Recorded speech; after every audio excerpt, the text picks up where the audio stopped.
네, 뉴욕 증시는 이날 눈치 보기 장이 계속해서 이어지고 있습니다. 실적과 FOMC라는 두 가지 큰 키워드를 가지고 뚜껑을 열어보자는 관점인데요. 종가부터 체크해 보겠습니다. 자, 이날 다우지수는 0.2%, S&P 500 지수는 0.1% 오르게 되면서 기술주보다는 이제 경기 민감주라든지 방어주 성격들의 종목들이 상대적으로 올라갔고요. 기술주 역시 좀 많이 내려온 건 아닙니다. 0.4% 하락을 하게 되면서 12,000선 회복하기가 참 쉽지가 않은 모습입니다. 자, 이날 시장의 키워드는 세 가지 정도로 볼 수가 있겠습니다. 굵직굵직한 키워드이긴 한데 거의 다 결과가 나왔다기보다는 전망들 중심이 되겠습니다. 우선 FOMC와 관련된 내용이 되겠습니다. 우선 현재 시장의 대부분의 전문가들과 그리고 금리 선물 시장의 70%가 7월 FOMC 때 75bp 올릴 것을 예상을 하고 있는 현재 상황이 되겠습니다. 그리고 이제 9월 인상폭과 관련해서는 그동안 연준 자체가 가파른 금리 인상과 관련해서 어느 정도 경제에 미치는 영향을 지속적으로 좀 봐야 된다라는 언급들을 여러 위원들이 한 만큼 9월과 관련된 인상폭의 힌트는 없을 수 있다라고 현재 전망하고 있습니다. 자, 그리고 두 번째로 봐야 될 것은 실적 얘기가 되겠는데요. 팩트셋에 따르면 S&P 500 지수에 상장되어 있는 20% 정도의 기업이 현재 2분기 실적 발표를 완료했습니다. 한 5분의 1 정도 완료한 거고요. 발표한 기업들 중에서 70%가 시장의 전망치를 상회하는 그런 내용을 내놨습니다. 여기까지 보면 잘 한 것 같은데 2분기 주당 순이익의 증가율을 보게 되면요. 지난 2020년 4분기 이후에 가장 낮은 증가율을 보여줬습니다. 그만큼 낮아진 눈높이에서 실적 발표가 이어지고 있음을 시사했습니다. 자, 마지막으로 경제지표 체크를 해보겠습니다.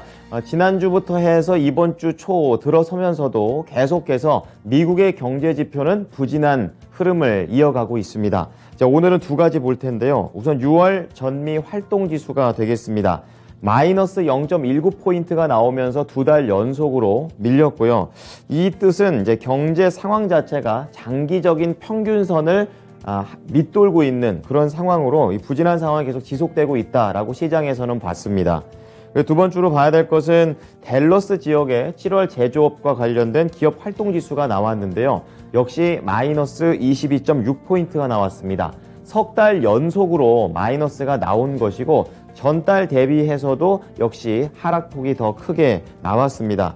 그만큼 미국의 이런 여러 지역들의 제조업 기업들이 전반적으로 경기가 위축됐다라는 것을 보여줬습니다.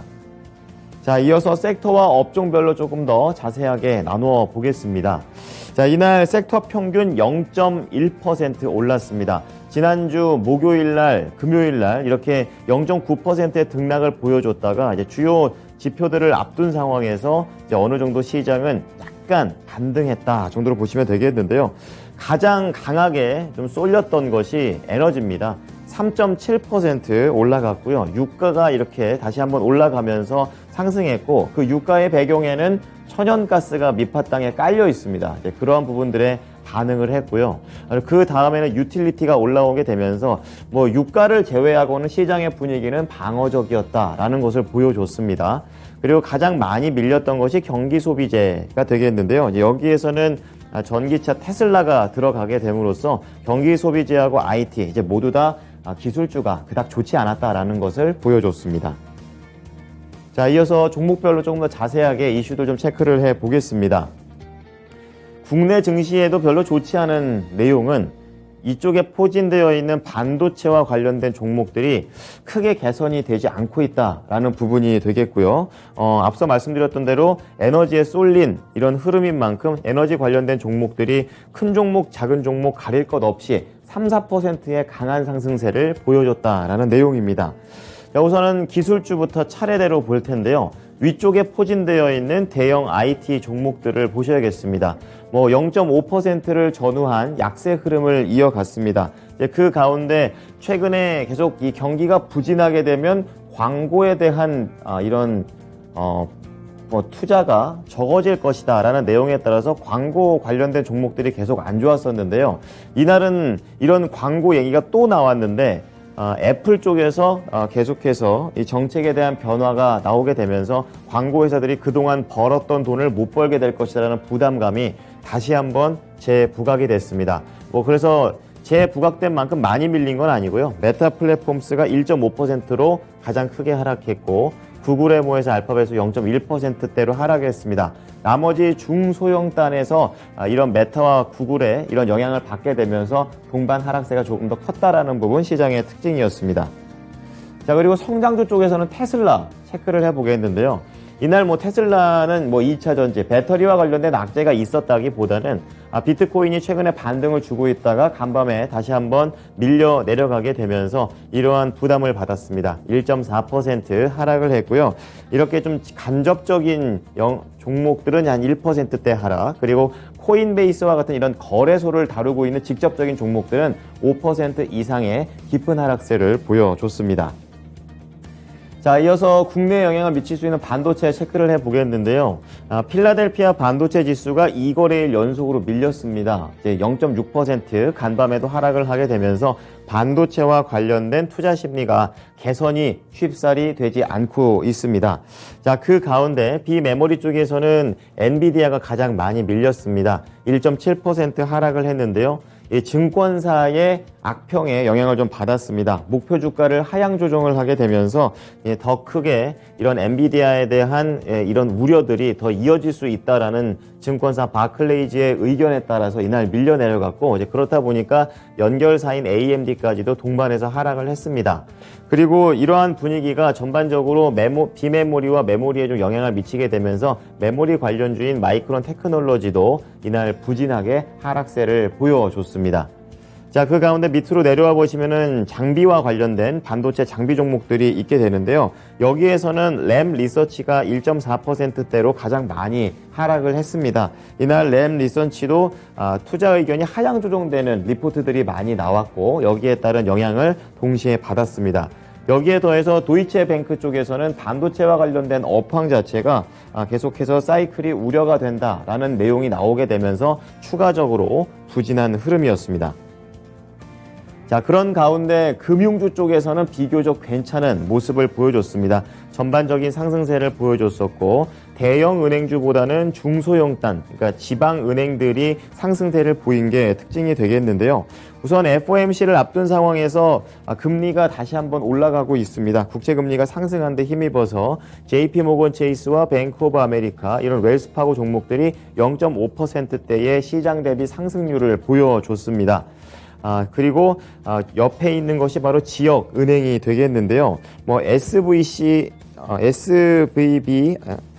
파이낸셜 8.2%, 그리고 시그니처 뱅크 작지만 다 3% 이상의 강세 흐름을 보였습니다. 이 증권사 에버코어 쪽에서 투자 의견을 상향 조정을 했고요. 이러한 내용들에 따라서 지역 은행들이 이날은 조금 더 상승세를 전반적으로 보여줬습니다.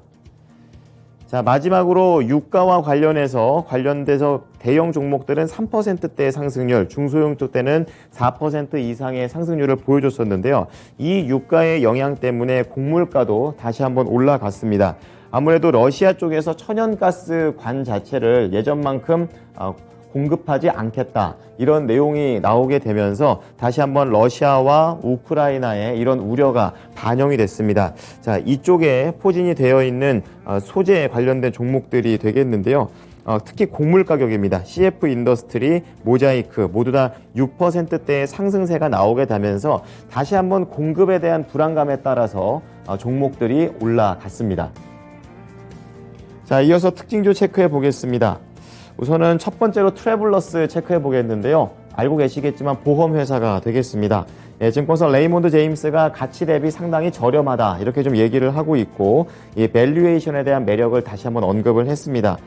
그리고 트래블러스뿐만이 아니라 미국 증시에 상장되어 있는 보험주들이 올해에 2% 이상의 견조한 상승세를 이어질 수 있다라는 내용이 나오게 되면서 투자 의견을 상향 조정했습니다. 자, 그렇게 되면서 최근에 부진하게 좀 고점을 낮추다가 크게 낙폭을 키웠었는데요. 이 부분에서 고개를 들면서 상승에 대한 기조를 잡았습니다. 2.6% 오르면서 $160에 거래를 마쳤습니다. 자, 두 번째로 볼 것은 원자재 쪽에서 금광, 은광과 관련된 뉴몬트 마이닝이라는 종목이 되겠습니다. 지금 실적이 부진하게 나오게 되면서 하락을 했는데요. 앞서 자세하게 말씀은 못 드렸지만 이 원자재 관련된 회사들 중에서 유일하게 거의 하락을 했습니다. 실적이 악화됐지만 오늘은 실적에 대한 그런 부분들이 더 다른 종목까지 퍼지지는 않았던 그런 흐름입니다. 뉴몬트 마이닝은 매출액이 30억 6천만 달러, 주당 순이익 0.46달러, 모두 다 시장의 전망치를 하회하는 그런 흐름을 보여줬었는데요. 아무래도 회사에서 운영 비용이 급등한 부분을 악재로 들었습니다. 금 1온스를 생산하기 위한 투자 비용 자체가 전년 대비해서 16%나 늘어나게 되면서 부담을 느꼈습니다.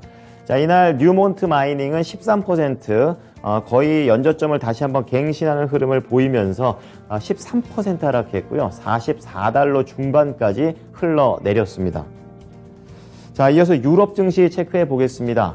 유럽의 분위기도 조금은 혼조 흐름으로 미국과 비슷하게 유지가 됐습니다. 역시 같은 내용입니다. FOMC와 유럽에서의 기업의 실적 발표를 앞두면서 호황제가 지금 부딪히고 있는 그런 상황이고요. 이날 유일하게 독일 닥스 지수만 0.3% 하락을 했었는데요. 독일 기업 활동 지수가 있습니다. 7월 지수가 있는데 예상보다 기업 활동이 어려워졌다라는 그런 지표가 발표되면서 독일만 하락을 했습니다. 13,200포인트대에서 거래를 마쳤고요. 이러한 내용 없이 오히려 기대치는 이틀 연속으로 좀 반영이 되면서 프랑스 캬크 지수, 영국의 푸츠백 지수는 0.3%대로 상승세를 이어갑니다. 상품 시장 체크해 보겠습니다. 유가가 계속해서 하락을 하고 있다가 반등을 줍니다. 앞서 말씀을 드렸다시피 러시아의 국영 에너지 기업인 가스프롬이 가스 공급 축소를 발표했습니다. 그것 때문에 천연가스가 5% 이상 급등을 했고 그거에서 덩달아서 WTI도 2.1% 반등을 하게 됐습니다. 그리고 달러 약세 속에서 불이 가격이 0.3% 상승을 했고요. 달러 약세인데도 불구하고 그동안 반등을 쭉 해왔었던 금값은 이날 조정을 받습니다. 0.5% 하락이고요. 이제 마지막으로 국채 수익률 이제는 3%가 아니라 2% 후반에 안착하는 흐름을 보여주고 있습니다. 경제 지표가 부진했지만 지난 5거래일 동안 거의 18bp 아주 큰 폭으로 하락을 했었기 때문에 여기에 대한 되돌림 현상이 나왔습니다. 이어서 미국 현지 연결해 보겠습니다. SH 인베스트먼트 김선영 연구원입니다. 연구원님 안녕하세요. 예, 안녕하십니까? 네, 이번 주에 주요 빅테크들의 실적 발표도 있고 FOMC 발표도 있고 이런 가운데 시장에서는 좀 혼조 흐름을 보여줬습니다. 세부적인 재료들 짚어주세요. 예, 내일부터 이틀간 열리는 7월 FOMC와 대형 IT 기업들의 2, 4분기 실적 발표를 앞둔 경계 심리가 짙어진 가운데 오늘 뉴욕 증시는 혼조 양상을 나타냈습니다. 대형 IT 기업 현재 채권 선물 시장에서 연방준비제도가 7월 FOMC에서 기준금리를 0.75%포인트 인상할 확률을 약 70% 이상으로 보고 있는 가운데 연준 의원들은 그간 중립금리 수준으로 빠르게 금리를 인상한 후 금리 인상이 경제에 미치는 영향을 좀 더 지켜봐야 한다고 주장을 해왔기 때문에 이번 회의에서 9월 금리 인상폭에 대해서는 구체적인 힌트를 주지 않을 가능성이 높다는 분석이며 연준이 이번 회의에서 0.75%포인트 금리를 인상하게 되면 미국의 기준금리는 2.25에서 2.5% 범위가 돼 연준 위원들이 판단하는 중립금리인 2.5% 수준에 도달하게 됩니다. 한편 지난 2분기 높은 인플레이션과 경기 침체 우려가 증가했던 가운데 이에 따른 대기업들의 실적에 투자자들의 관심이 집중되는 가운데 내일 마이크로소프트와 알파벳을 시작으로 27일에는 메타 플랫폼, 보잉, 포드, 퀄컴 그리고 28일에는 아마존, 애플, 인텔이 지난 2분기 실적을 발표하게 됩니다. 한편 주요 증권사들이 연방준비제도의 금리 정책과 향후 증시 전망과 관련해 엇갈린 견해를 발표하면서 오늘 시장에 뚜렷한 디렉션을 제공하지 못했습니다. 먼저 모건 스탠리는 경기 침체에 대한 우려가 높아지더라도 연준이 긴축 정책을 중단하는 것을 기대하기에는 너무 빠른 감이 있다면서 주식시장이 바닥을 찾기 전까지 추가 하락의 여지가 있다고 전망한 반면 JP 모건은 인플레이션이 최고조에 달했다는 베팅이 연준의 정책 방향을 돌리게 함으로써 하반기 미국 주식시장의 전망을 개선시킬 것이라고 진단했습니다. 모건 스탠리는 지속적인 인플레이션이 오랜 기간 연준을 매파로 남아있게 할 것이라면서 인플레이션이 정점에 달했을 수도 있지만 소비자 수요에 미치는 충격이 쉽게 가라앉지 않을 것이라면서 S&P 500들의 실적 추정치 역시 여전히 너무 높다고 평가하고 있습니다. 반면 JP 모건은 활동 모멘텀과 더욱 부드러워진 노동시장이 미국 달러화와 인플레이션의 정점 통과를 주도하면서 연준이 보다 균형적인 정책을 펼 수 있게 될 것이라며 기업들의 실적이 예상보다 좋게 나오면서 하반기 증시에 대한 전망이 호전되고 있는 점도 긍정적이라고 진단을 하고 있습니다. 지난 2분기 미국 내 신차 판매가 전년 동기 대비 감소했지만 전기 자동차, 즉 EV 판매는 늘어난 것으로 나타났습니다. 마켓워치는 자동차 매체인 KBB.com을 인용해 공급망 문제로 자동차 가격이 급등하고 소비자 심리가 위축되면서 올 2분기 미국 내 전체 신차 판매가 전년 동기 대비 20% 감소했지만 전기 자동차 판매는 19만 6,788대로 사상 최고치를 기록했고 이것은 1분기보다 13%가 증가한 수치로 2분기에 판매된 신차 전체의 5.6%였고 EV 플러스 하이브리드, 플러그드인 하이브리드, 연료 전지 자동차를 포함한 전기 자동차 전체로는 신차 판매의 12.6%를 차지하면서 1년 전보다 약 13%가 증가했다고 지적했습니다. 전기차 가운데 테슬라의 점유율이 가장 높은 수준을 보여 2, 4분기 신차 구매의 66%를 차지했지만 이것은 1분기보다 9%가 감소한 것으로 새로운 경쟁 브랜드들이 시장 진출에 따른 것이란 분석인데요. 지난해 2분기 미국에서 1개 이상 판매된 EV 모델은 19개에 불과했지만 올해 2분기에는 33개로 늘었다면서 마켓워치 측은 특히 현대자동차의 아이오닉 5가 2분기에 본격 출시되면서 7,000대 이상을 판매했다면서 이 같은 속도가 유지된다면 올해 가장 많이 팔리는 EV 탑4에 진입할 것이라고 전망하고 있습니다. 네, 다음은 종목 소식으로 넘어가 보겠습니다. 주요 실적 발표라든지 FOMC 회의가 결과가 이뤄진 것이 아니기 때문에 아직까지는 시장 분위기 속에서 증권사들의 의견이 영향을 좀 크게 줬었던 하루가 되겠는데요. 자, 이날 또 디즈니와 관련해서 증권사 의견이 나왔습니다. 어땠습니까?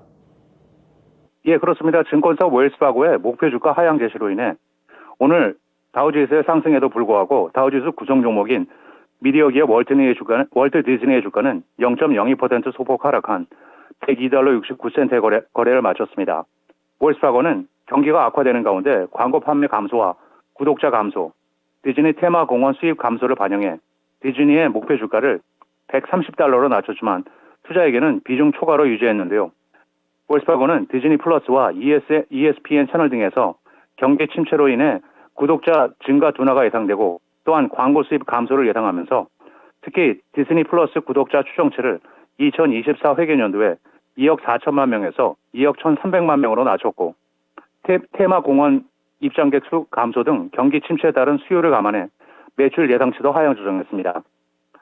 마지막으로 내일은 상무부의 6월 신규 주택 매매가 발표되며 시장 예상은 67만 5천 건이며 이어 S&P 케이스 실러의 5월 미국 대도시 주택 가격 지수, 리치몬드 연방은행의 7월 관할 지역 제조업 지표, 컨퍼런스 보드의 7월 소비자 신뢰 지수 등이 발표되고 다우지수의 구성 종목인 마이크로소프트, 3M, 코카콜라, 맥도널드, 비자 잉크를 시작으로 알파벳, 테러다임, 유나이티드 파설 서비스, 치포틀리 멕시칸 그릴, 제너럴 모터스, kimberly 클락, 몬텔레이스 인터내셔널, 제너럴 일렉트릭, 그리고 텍사스 인스트루먼트가 지난 2분기 실적을 발표합니다. 네, 지금까지 SH인베스트먼트 김선영 연구원이었습니다. 오늘도 잘 들었습니다. 예, 감사합니다.